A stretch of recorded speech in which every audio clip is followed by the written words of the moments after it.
జయ హరిహర. వరలక్ష్మి వ్రతంలో మర్చిపోకుండా ఉండాల్సినవి రెండండి. ఒకటి నైవేద్యాలలో ముఖ్యమైనది ఏంటంటే అన్ని ప్రసాదాలు చేసినా కూడా పాయసం అన్ని ప్రసాదాలు చేస్తాం, కానీ అందులో చలిమిడి నైట్ పూట ఏమో అంటే పూజ అంతా అయిపోయినాక నైట్ టైంలో పానకం, ఈ రెండు కంపల్సరీ నైవేద్యాలలో ఉండాలండి.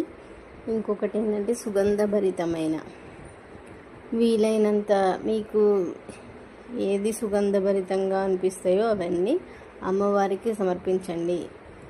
ఇంకొకటి ఏంటంటే అద్దం, మీరు బాగా అమ్మవారిని రెడీ చేశాక అద్దంలో చూపించడం మాత్రం మర్చిపోవద్దు. ఇవన్నీ మర్చిపోకుండా చేయండి, అమ్మవారి అనుగ్రహాన్ని పొందండి. Thank you so much. ఇలాంటి మరిన్ని వీడియోస్ కోసం ప్లీజ్ లైక్ చేయండి, కామెంట్ చేయండి, షేర్ చేయండి. Thank you so much sir.